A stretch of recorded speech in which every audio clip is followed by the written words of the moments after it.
કાશ્મીરમાં આતંકવાદી હુમલા બાબતે સરકારને પ્રશ્ન પૂછનારને ભારત સરકાર અને ભાજપના આઈટી સેલ ગાળો બાંધે છે.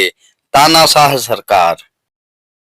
ભાજપની તાનાશાહ સરકાર પોતાના વિરોધીઓને દફન કરવા માંગે છે.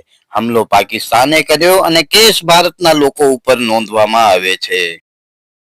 મહિલાઓને સોશિયલ મીડિયામાં અભદ્ર ગાળો બાંધવાનું કામ ભાજપનું આઈટી સેલ કરી રહ્યું છે. ભુજ બી ડિવિઝન પોલીસમાં ફરિયાદ નોંધાઈ. ભાજપની મહિલા વિરોધી માનસિકતા છતી થઈ. નેહાસિંહ રાઠોડની જેમ ગુજરાતમાં પણ મહિલાઓને ગાળો બાંધવામાં આવે છે. નમસ્કાર, આવાજ જનતા કી માંથી હું દતેશ વાવસર આપનું સ્વાગત કરું છું. આજે દેશની સ્થિતિ એવી થઈ ગઈ છે કે સત્તાને પ્રશ્ન પૂછવા વાળા લોકોને યા તો દુશ્મન માની લેવામાં આવે છે યા પાકિસ્તાની માની લેવામાં આવે છે. અને એવા લોકોની હાલત ખૂબ જ ખરાબ કરવામાં આવે છે. એના આપણે અતીતમાં ઘણા બધા દાખલાઓ જોયા છે. આપણે કનૈયા કુમારનો દાખલો જોયો કે જેમણે જેએનયુમાં સત્તાની વિરુદ્ધ સતત પ્રશ્નો પૂછ્યા, એમના વિરુદ્ધ કેવા કેવા કેસો કરવામાં આવ્યા. આપણે હાલમાં નેહાસિંહ રાઠોડનું જોયું કે એને પણ જે કાશ્મીરમાં આતંકવાદી હુમલો થયો હતો એના વિરુદ્ધ પ્રશ્ન પૂછ્યા તો એમના વિરુદ્ધ પણ દેશદ્રોહનો ગુનો દાખલ કરવામાં આવ્યો હતો. જિગ્નેશ મેવાણી જે ગુજરાતના છે એમને પણ આપણે જોયું છે કે કેવી રીતે એને પ્રધાનમંત્રી ગુજરાત આવવાના હતા અને એક સલાહ આપી હતી અને 2000 કિલોમીટર દૂર આસામની પોલીસ એમની ધરપકડ કરી ગઈ હતી. માદરી કાકોત્રીનો હાલનો જે લખનૌના પ્રોફેસર છે એમનો પણ એ જ રીતે એમના વિરુદ્ધ પણ ગુનાઓ દાખલ કરવામાં આવ્યા. તમને ધ્યાનમાં હશે કે દિલ્હી યુનિવર્સિટીના રીતુસિંહ જે પ્રોફેસર હતા એમના વિરુદ્ધ પણ આવું થયું. લક્ષ્મણ યાદવ દીવના પ્રોફેસર એમની પણ આવી જ હાલત થઈ કેમ કે એમણે પણ સત્તાને પ્રશ્નો પૂછ્યા. સહેલા રશીદ વિરુદ્ધ પણ દેશદ્રોહના ગુના દાખલ કરવામાં પરંતુ એ ભાજપમાં જોડાયા એટલે બધે કેસો પૂરા થઈ ગયા. એવી જ રીતે ઘણા બધા આપણી પાસે દાખલા છે. પ્રોફેસર રતનલાલ છે, સ્ટેન સ્વામી છે, રવીશ કુમાર છે, આપણા પ્રશાંત દયાળ છે કે એમણે પણ એક સત્તાને પ્રશ્ન પૂછ્યો તો એમને પણ 5-5 કલાક તપાસના નામે હેરાન કરવામાં આવ્યા. તુષાર બસિયા. ગુજરાતમાં તો એવા અનેક દાખલાઓ છે અને ગુજરાતનો આ આખો મોડેલ રહ્યો છે કેમ કે ગુજરાતમાં હંમેશા લોકોને ડરાવીને જ આ લોકો સત્તા ઉપર પહોંચ્યા છે અને હવે એ જે ગુજરાત મોડેલ છે એ દેશમાં લાગુ છે. આવી જ બાબતે અંકિતાબેન સાથે પણ આવો જ કંઈક બન્યો છે. અંકિતાબેન, સ્વાગત છે તમારું. પહેલે તો બહુ દુઃખ થાય છે કે આવા મુદ્દે આપણે ચર્ચા કરવી પડે છે કેમ કે ભારતના દેશમાં સંવિધાન લાગુ છે અને તે છતાં આઈટી સેલના જે લંગુરો છે જે આવી હીન પ્રવૃત્તિઓ કરતા હોય છે ને એની આપણે ચર્ચા કરવી પડતી હોય છે. અંકિતાબેન, તમે પણ આતંકવાદી હુમલા બાબતે એક પોસ્ટ મૂકી અને એનામાં પણ ઘણા બધા લોકો એવા આવ્યા આઈટી સેલના લંગુરો કે ગાળો ભાંડી અનેક એવી કોમેન્ટો કરી જે સભ્ય સમાજમાં ન શોભે. શું આખો મામલો છે જરા અમારા દર્શકો સાથે શેર કરશો?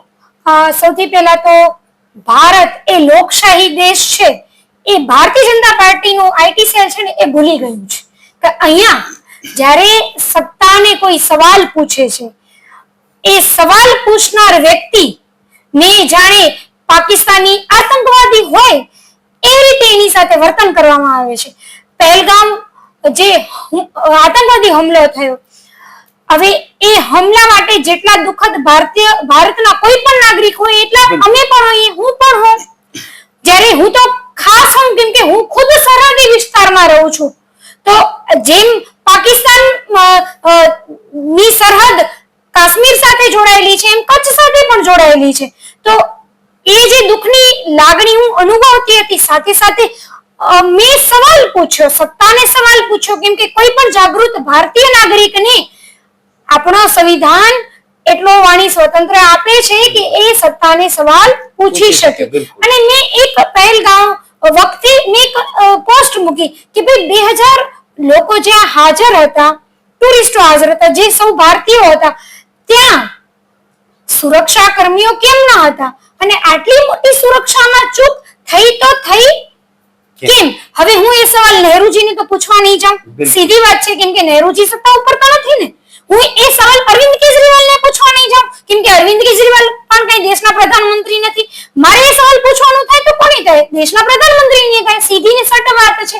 જ્યારે મેં એ સવાલ પૂછ્યો એટલે તરત જ ભારતીય જનતા પાર્ટીનું આખું આઈટી સેલ તૂટી પડ્યું અને મારી પોસ્ટ ઉપર અભદ્ર ભાષામાં કોઈ મહિલાને વાંચી ન શકે એટલી ખરાબ ભાષામાં એમણે ગાળો બાંધી. એમને એવું હતું કે આ ડરશે પરંતુ હું ડરવાની હતી નહીં, ડરવાની છું નહીં. તો એમણે ફરીથી બીજે દિવસે પોતાની જ વોલ ઉપર મારા વિશે, મારા ચારિત્ર્ય વિશે અભદ્ર ભાષાનો પ્રયોગ કરી અને ગમે તે લખવાનું શરૂ કર્યું. એમને હું અહીંયાથી કહીશ કે હું તો પણ ડરવાની નથી. સવાલ તો સત્તાને હું પૂછતી હતી, પૂછતી છું અને પૂછતી રહેવાની છું. પરંતુ આ બાબત ઉપરથી મને એટલું તો સમજાયું કે દેશની કોઈ પણ મહિલા કે દેશનું કોઈ પણ નાગરિક જ્યારે સત્તાને સવાલ પૂછે છે ત્યારે જે 5 રૂપિયા પર કોમેન્ટ ના હિસાબે જેમણે પોતાની આત્મા વેચાતી આવી દીધી છે ભારતીય જનતા પાર્ટીને, એ લોકો એલફેલ ભાષા, એ લોકો અભદ્ર ભાષા નો પ્રયોજન કરી અને એ જે અવાજ છે એને દબાવવાના બહુ જ પ્રયત્નો કરે છે. અને એ એક રીતે કહીએ તો ગુંગી ધમકીઓ આપે છે કે ભાઈ જો તમે સત્તાને સવાલ પૂછશો તો અમે તમારા વિશે મન ફાવે તે બોલીશું, મન ફાવે તે લખીશું. અને દુઃખની વાત એ છે કે જ્યારે સોશિયલ મીડિયા ઉપર કોઈ આવા સવાલો પૂછીએ છીએ ત્યારે સોશિયલ મીડિયા ઉપર અમારા પરિજનો પણ અમારી સાથે જોડાયેલા હોય છે. તો એમને એવું છે કે અમારા પરિજનો વાંચશે તો અમારા ઉપર ઇનડાયરેક્ટ દબાણ આવશે કે તમારે આવા સવાલો શું કામ પૂછવાની જરૂર પડી, કેમ કે આપણો દેશ છે એ પુરુષ પ્રધાન દેશ છે. હવે તો અહીંયા જ્યારે મહિલા આવી અને કોઈ સત્તાને સવાલ પૂછે છે તો એ ક્યાંક ને ક્યાંક એના ચારિત્ર ઉપર સવાલો ઉભા થાય એવી ટિપ્પણીઓ કરે છે. પરંતુ ભારતીય જનતા પાર્ટી ના જે એ આઈટી સેલ ના 5 રૂપિયામાં જે એમણે પોતાની આત્મા વેચી નાખી છે, હું એમને આ માધ્યમથી પણ કહેવા માંગીશ કે તમે આત્મા વેચી નાખી છે, અમારી આત્મા હજી હયાત છે અને જ્યાં સુધી હું જીવિત છું અને મારા જેવા લોકો જીવિત છે આ દેશમાં તમારી તાનાશાહી તો અમે ચલાવી નહીં જ લઈએ. અમે તો સત્તાને જ સવાલ પૂછીશું.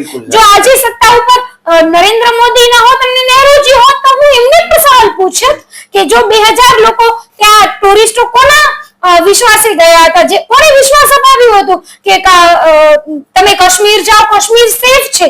જો 2000 લોકો ત્યાં જમા થયા અને સુરક્ષામાં ચૂક થઈ તો આવી સુરક્ષામાં ચૂક કોઈ રાજનેતા કે કોઈ સેલિબ્રિટી સાથે ક્યારે કેમ નથી થઈ?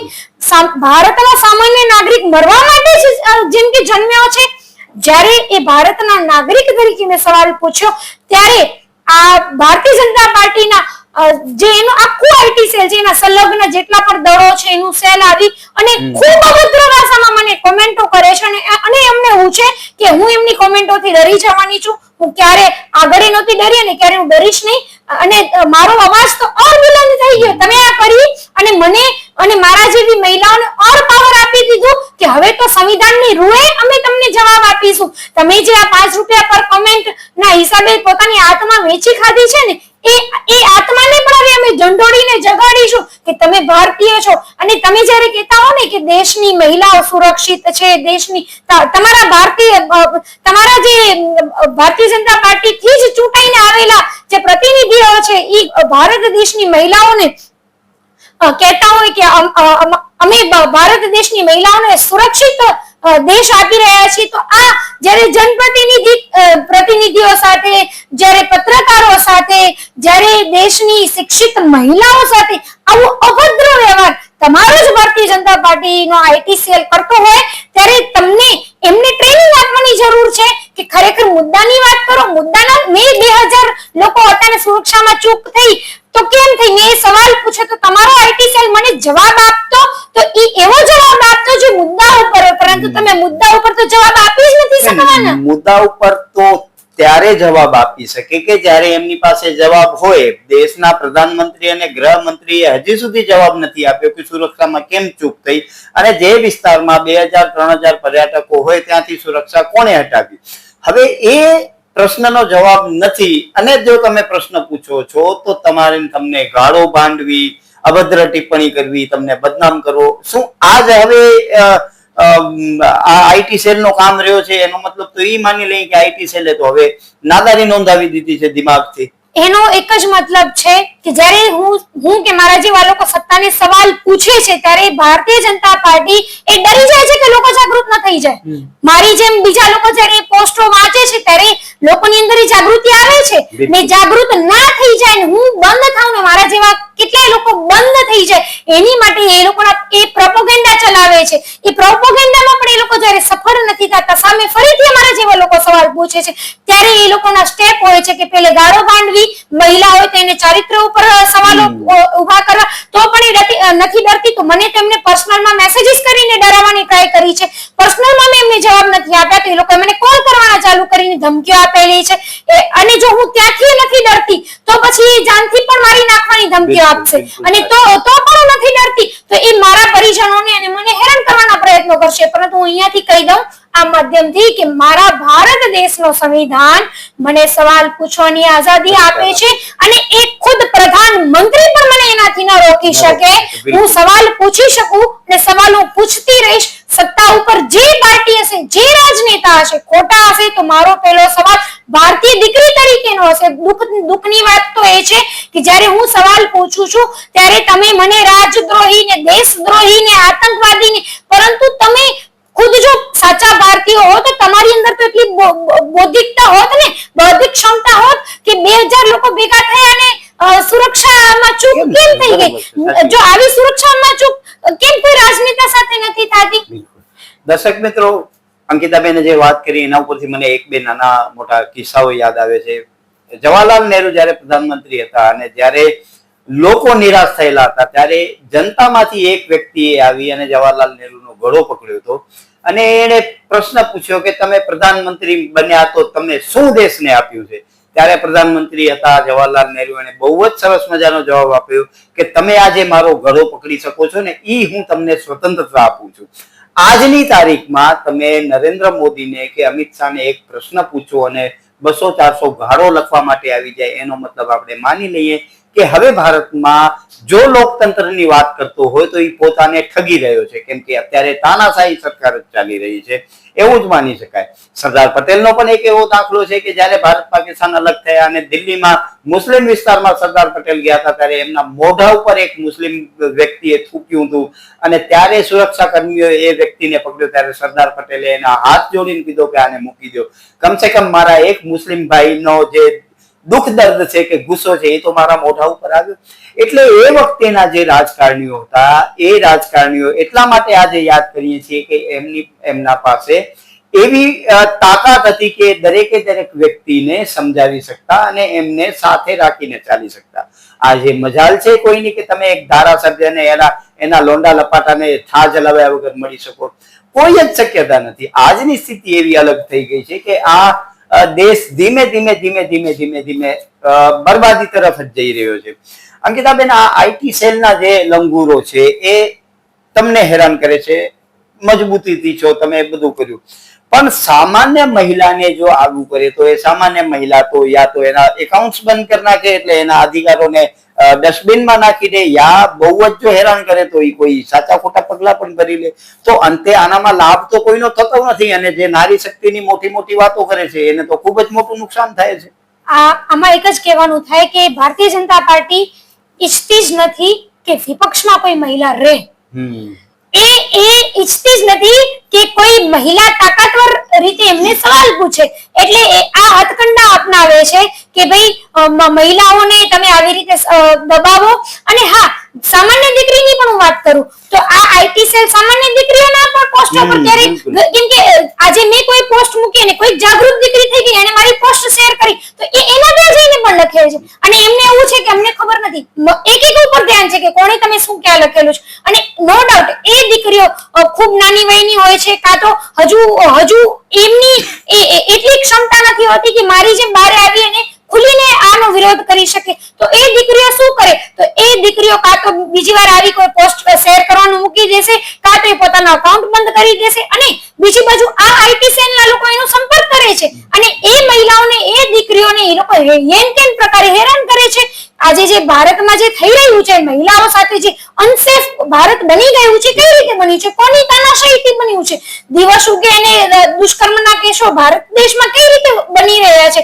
કોણ એને છાવરી રહ્યું છે? આ પેલો પગથિયો છે. પેલા પગથિયા ઉપર જ આપણે કાચા નીવડ્યા છીએ.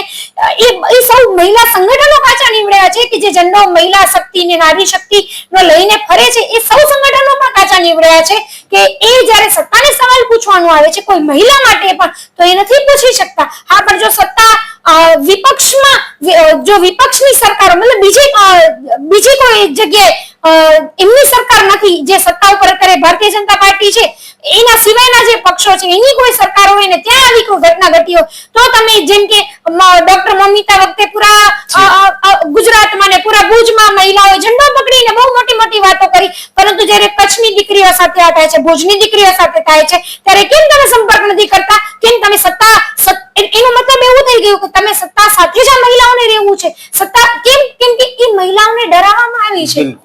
મહિલાઓ ડરે છે કે જો અમે સત્તા સાથે નહીં રહીએ તો આ સત્તાના લોકો અમારા ચારિત્ર ઉપર સવાલ કરશે, અને સનાતની અને ભારતીય લોકો, ભારતીય મહિલાઓ માટે એનું સૌથી મોટું ઘરેણું છે એનું ચારિત્ર છે. હવે જ્યારે મારી પોસ્ટ ઉપર આવીને આવી અભદ્ર ભાષામાં કોઈ લખે છે ને પછી કોઈ સામાન્ય દીકરી એને શેર કરે છે, એની પોસ્ટ ઉપર જઈને આ લોકો લખે છે, ત્યારે એ દીકરીઓની શું ભલે થાય? અને એ દીકરીઓ કાં તો એ પોસ્ટ ડિલીટ કરશે, કાં તો બ્લોક કરશે, અને કાં તો એને બહુ ત્રાસ આપવામાં આવે અને ડિપ્રેશનમાં જતી રહે કે કોઈ એવું પગલું પણ ભરી લે. આ બધા માટે જવાબદાર કોણ? આ બધા માટે જવાબદાર ભારતીય જનતા પાર્ટીની માનસિકતા.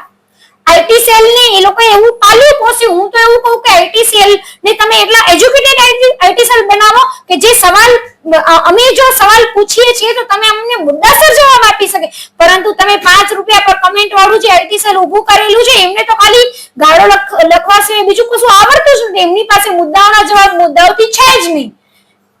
દર્શક મિત્રો, તમને ધ્યાનમાં હશે સોશિયલ મીડિયામાં પણ એક નારો ઘણો બધો ચાલતો હતો, ફેસબુકમાં, યુટ્યુબમાં, આપણે एक्स पर पण જોયું, ન બેટી સુરક્ષિત है न माए सुरक्षित है, मोदी तेरे राज में सिर्फ गाय सुरक्षित है.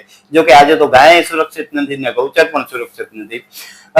અંકિતાબેન, આ જે આખા ગુજરાતમાં થઈ રહ્યો છે, આપણે અમરેલીની ઘટના, પાયલ ગોટીની વાત કરીએ કે હાલમાં મુખ્યમંત્રીના કાર્યક્રમમાં હરણી બોટકાના જે બાળકો મૃત્યુ પામ્યા હતા એમની માતાઓ ત્યાં પહોંચી હતી. મહિલાઓ જ્યારે પણ સામે આવે છે ત્યારે મુખ્યમંત્રી પણ એમ કહી જાય છે કે તમે કોઈકના ચડામણીથી આવ્યા છો અને કોઈ એજન્ડા તમારો લઈને આવ્યા છો. શું એક માએ જેને પોતાના વાલ સોયા, દીકરાઓ ખોયા છે, એ મુખ્યમંત્રી સાથે વાત ન કરી શકે અને એને પણ આવી રીતે સત્તા પણ હેરાન કરે ને આવી રીતે તમને આઈટી સેલ પણ હેરાન કરે, તો આ ગુજરાતમાં મહિલાઓનો અસ્તિત્વ ક્યાં રહેશે? સૌથી પહેલા તો તમે જે હરણી બોટકાંડની જે પીડિત માતા છે, હું એ વાત ઉપર આવું કે જ્યારે એ માતા કોઈ પત્રકાર નથી, એ માતા કોઈ રાજકીય પક્ષ સાથે જોડાયેલી નથી. એ માતા છે જે ગુજરાતના દરેક ઘરમાં હાજર છે, જેની દીકરી કે દીકરો શાળાએ જાય છે અને એ અસુરક્ષિત અનુભવે છે, એ જેની દીકરી હરણી બોટકાંડમાં અવસાન પામી છે, અને એ માતા છેલ્લા કેટલાય સમયથી ધક્કા ખાય છે. અને એ જ્યારે મુખ્યમંત્રીનો કાર્યક્રમ એમના ગામમાં થઈ રહ્યું છે, વડોદરામાં થઈ રહ્યું હતું, તો એમને એવું થયું કે અમે ત્યાં જઈ અને સવાલ પૂછીએ, કદાચ અમને ન્યાય મળે. તો એમને જ્યારે સવાલ પૂછવા માટે ઉભા થયા ત્યારે એમનો અવાજ દમન કરવામાં આવ્યો અને તમે કોઈ સ્પેશિયલ એજન્ડાથી આવેલા છે એવું કહીએ ને એમને અપમાનિત કરવામાં આવ્યા. અને દુઃખની વાત તો એ છે કે આ જે પોલીસ ખાતો છે, જેની પાસે મારી પોતાની કેટલી અરજીઓ વર્ષોથી પેન્ડિંગ પડી છે, એ એલસીબીએ, વડોદરા એલસીબીએ એમને 4 કલાક સુધી ઇન્ટ્રોગેશન કર્યું કે તમને સાડી કોણે અપાવી હતી, તમે કોના કહેવાથી આવ્યા હતા. આ તો કહીએ સીધું દેશ છે ને એ અઘોષિત ગુલામી તરફ જઈ રહ્યું છે કે જો તમે ભારતીય જનતા પાર્ટીના કોઈ પણ નેતાને સવાલ પૂછશો તો અમે તમને પોલીસનું દમન પણ કરાવીશું. હું તો ભારતની અને ગુજરાતની જેટલી પણ મહિલાઓ છે એમને હું અહીંયાથી આ માધ્યમથી કહેવા માંગીશ કે ચલો હું કોઈ રાજનીતિક પક્ષ સાથે જોડાયેલી છું, ચલો બીજા કેટલા નામો પત્રકારો હશે, ચલો એ તમને એવું હોય કે અમારો ક્યાંક સ્વાર્થ હશે, પરંતુ એ મહિલા તો એક સામાન્ય માતા હતી જેની બાળકી હરણી બોટકાંડમાં મૃત્યુ પામી છે અને એ ન્યાય માટે દર ભટકી રહી છે. અને ન કરે નારાયણ આ ઘટના તમારી સાથે ઘટશે ને તો ત્યારે તમારી સાથે પણ આ જ વર્તન કરવામાં આવશે. તમે ચાહે કેટલા પણ અત્યારે મોટા અંધભક્ત ભારતીય જનતા પાર્ટીના હો, ન્યાય તો તમે ભૂલી જ જાજો. ન્યાય તો તમને દૂર દૂર સુધી આ સરકારમાં ક્યારેય મળવાનું જ નથી. તો સમય છે અત્યારે તમે જાગી જાઓ. સમય છે ત્યારે જ્યારે અમારા જેવા લોકો સવાલ પૂછે છે, એ ચાહે કોઈ પણ હોય, પત્રકાર હોય, કોઈ રાજનીતિક વ્યક્તિ હોય, કોઈ એવા લોકો હોય કે જે સભ્ય સમાજના જે જાગૃત લોકો છે એ સવાલ પૂછે છે, અને જો તમે એમની સાથે આવીને ઊભા પણ નથી રહી શકતા તો તમે એમને ક્યાંક ને ક્યાંક મુખ સમર્થન આવા લોકોને આપો છો. પરંતુ તમે એટલું યાદ રાખજો કે જે એમની સાથે ઘટ્યું છે, જે અમારી સાથે ઘટ્યું છે, એ ક્યારેક ને ક્યારેક તમારી સાથે બનવાનું નાના મોટા પ્રમાણમાં તો આજે પણ બની રહ્યું છે. ત્યારે તમે તમારી દીકરીઓને એવું કહેશો કે દરવાજો બંધ કરીને ઘરમાં રહેવાનું. હું આ માધ્યમથી અત્યારે સ્પષ્ટતા કરું કે મને ખુદને એવી સલાહ આપવામાં આવી કે તમે બ્લોક કરી નાખો આવા લોકોને. કેમ બ્લોક કરીએ? અમે આખો દિવસ આ જ કામ કરીએ. કાયદો શું કરે છે? જો મારે આ બધા લોકોને બ્લોક કરવાના થતા હોય, મેં 2023 માં એક અરજી કરેલી હતી જેનું ભુજ બી ડિવિઝને તપાસના નામે માત્ર ચલાવ્યું જ છે. તો હવે એ લોકો એવી સલાહ આપે છે કે તમે બ્લોક કરી નાખતા હો તો બેન, એટલે બેન આખો દિવસ બ્લોક જ કરી રાખે. દીકરીઓ આજે એનો મતલબ એવું થઈ ગયો કે જ્યારે ઘરથી બહાર કોઈ દીકરી બહાર નીકળે છે અને એની સાથે કોઈ અભદ્ર વર્તન કરે છે, એની સાથે કોઈ છેડતી કરે છે, એની સાથે કોઈ દુષ્કર્મ કરે છે, તો કાલે ઉઠીને એ દિવસો દૂર નથી કે પોલીસ એવું કહેશે કે તમે તમારી દીકરીને લોકમાં પૂરીને રાખવાની છે, તમારી દીકરી ખુલ્લી તિજોરીની જેમ ફરતી ન હોવી જોઈએ. ટૂંકમાં મતલબ એવું થઈ ગયું ને. એટલે બીજી બાજુ વિચારવાની જ વાત એ મહિલાઓને છે કે જ્યારે મારા જેવા લોકો સવાલ પૂછે છે ત્યારે તમે મહિલા તરીકે તો મારા સમર્થનમાં આવો, હું તમારા સમર્થનમાં આવીશ. તમે કોઈ પણ પક્ષના હો, તમે કોઈ પણ ધર્મના હો, તમે કોઈ પણ જાતિના હો, પરંતુ જો તમે ભારતીય મહિલાઓ છો અને તમને કોઈ તકલીફ છે, આવા કોઈ પણ લોકો, આવા કોઈ તત્વો તમને ફેસબુક ઉપર, વોટ્સએપ ઉપર, ઇન્સ્ટાગ્રામ ઉપર ક્યાંય પણ તમને ત્રાસ આપી રહ્યા છે, હેરેસમેન્ટ કરી રહ્યા છે, કોમેન્ટો કરી રહ્યા છે, તમે મને મૂકો. મેં ખુદે એફઆઈઆર કરેલી છે. આજે દકેશભાઈ થોડીક વાર પહેલા જ હું આખા ભારતીય જનતા પાર્ટીના આઈટી સેલ વિરુદ્ધ ફરિયાદ નોંધાવીને આવી છું, અને દરેકના પૂરેપૂરા પુરાવા પણ મેં ભુજ બી ડિવિઝન પોલીસ સ્ટેશનમાં જમા કરાવેલા છે. હવે જોવાનું એ જ રહ્યું કે આ Bhuj B division police station છે એને પોતાની આત્મા તો વેચાતી નથી આપી દીધી ને, કેમ કે આ દેશમાં આત્મા વેચાતી આપવાનો ટ્રેન્ડ ચાલ્યો છે કે પૈસા હશે ત્યાં આત્મા વેચાઈ જ જશે. તો હું ભુજ બી ડિવિઝન પોલીસ સ્ટેશનને પણ આ માધ્યમથી કહેવા માંગીશ કે આપની પાસે 24 થી 48 કલાકનો સમય છે. આપ ફાસ્ટ આની તપાસ કરો, કેમ કે 2023 માં તમે આની તપાસ નથી કરી ને. આ લોકોના એટલે આવા તત્વોની હિંમત દિવસે ને દિવસે વધતી જાય છે, અને એ મારા જેવા લોકોને ખુલ્લી ધમકીઓ આપી રહ્યા છે અને ખુલ્લી અભદ્ર ભાષામાં ટિપ્પણીઓ કરી રહ્યા છે, અને એમને એવું છે કે હું ડરી જઈશ. હું ડરીશ તો નહીં, પરંતુ હું ભુજ બી ડિવિઝન પોલીસ સ્ટેશને જો તપાસ ન કરી તો હું ભુજ બી ડિવિઝન પોલીસ સ્ટેશનની પણ ફરિયાદ આયોગમાં કરીશ, મહિલા આયોગમાં કરીશ. મને જો કોર્ટના દરવાજા ખખડાવવા પડે તો હું એ પણ કરીશ, પરંતુ હું આ નથી ચલાવી લેવાની કે મારી પોસ્ટ ઉપર આવી અને ગમે તે મન ફાવે તે આઈટી સેલના 5 રૂપિયા પર કમેન્ટ વાળા આવી અને લખી છે. હું એમના જે 8 પાસ ગૃહમંત્રી છે ને એમના જેવી અભણ નથી. હું ખુદ લોની સ્ટુડન્ટ છું, એટલે હું કહી દઉં કે કાયદાનો ખૂબ મને જ્ઞાન છે, અને આવનારા સમયમાં જેટલા પણ આઈટી સેલ અહીંયાથી કહી દઉં છું, ખબરદાર મારા કે મારા જેવી કોઈ પણ મહિલાની પોસ્ટ ઉપર તમે દેખાયા તો તમારી ખેર નથી.